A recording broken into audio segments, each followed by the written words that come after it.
Welcome to a video from thedigitallife.com. This is a Korg Multi tutorial, and I'm going to try and create the Steven Wilson Home Invasion Regret number 9.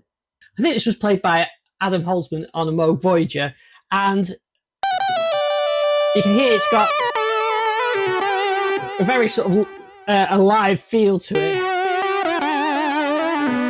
And that's because I'm using some sync. And the mod wheel's also got some sync on it as well. So, like I said, I think it was created on the Moog Voyager.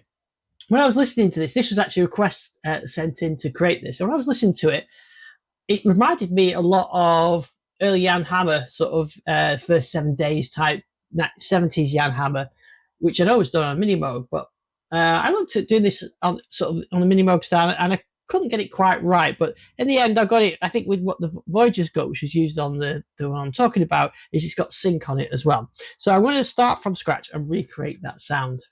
I'm using the mini Moog template, or the mini template as it's called here on the multi-poly.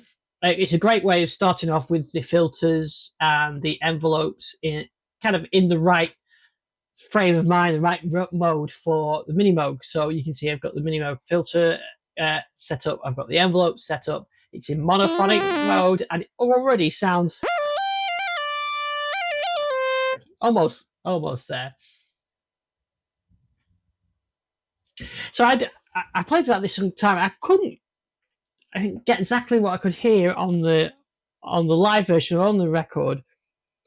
I could hear the syncing, so let's address the syncing first. So we've got oscillator 1 and 2. I'm going to sync them, and I'm going to apply some mod wheel on that pitch. So I've done separate videos on syncing if you know what this, but effectively what it means is it keeps the two oscillators phase locked, so they always start their cycle at the same point. And when you change the pitch of oscillator 2, it's been synced with oscillator 1, so it's reset so they sound the same frequency, and it has a sort of really interesting effect like this. So there's a few different ways you can do this. You can do it the way I've just done there. Is I've just set the sync option. If you've got another way you can do it, and you can do this on the Modwave as well, is you can actually use one of the sync wavetables and emulate that effect.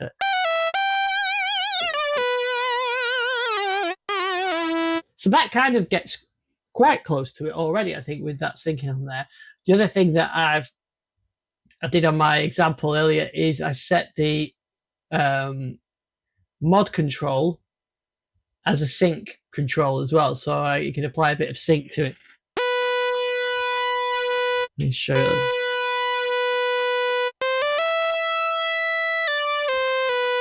And I'm going to make it a bit more extreme. You can hear that.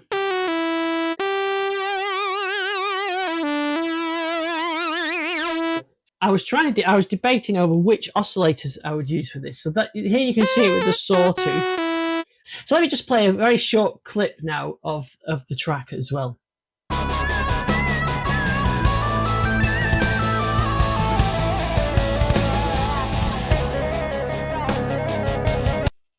Probably play a short clip so it doesn't get copyright strike on it. So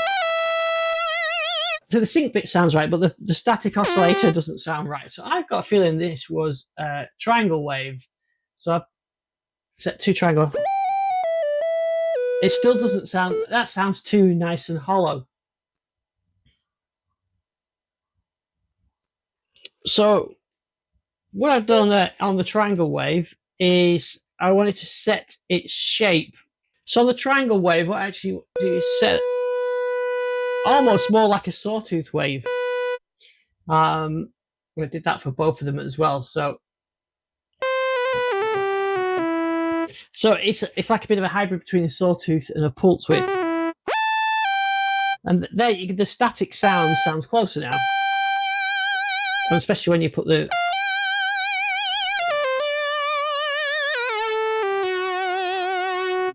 So I'm pretty sure that's what was used. Maybe it was a triangle wave like that. But then I'm almost into Sawtooth territory. In terms of the filter, I did soften the filter a little bit and just a little bit of filter envelope on it.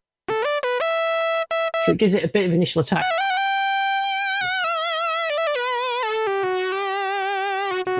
I'm certainly not going to be able to play the original track.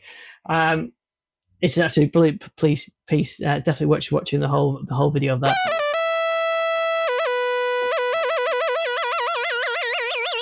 And I think that sync that really adds the effect. And it's pretty clean as well. I didn't think there was a lot of effects on it, so maybe a bit of compression and a bit of tape echo just to give it a bit of live.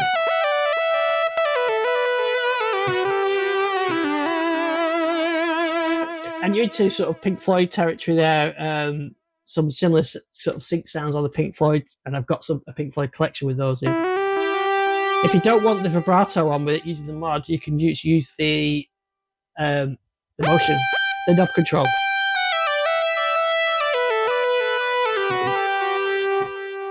And in fact, I've done a separate video on creating the Billy Currie type Ultravox sound where I use sync on the Kaoss Pad as well. So you could just do that. It's just changing that tune in there. In fact, I could just do this now. Put that on there, put it on the controller. I'll do it on the Y-axis.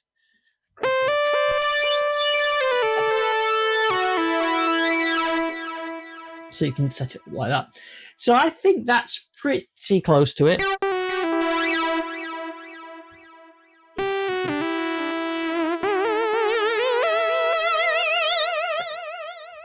I'd be interested to know what you think. If you think I've gone wrong on there, then I'm really open to suggestions. And if you think of a better way of doing it, then let me know. I'll really like to give it a try.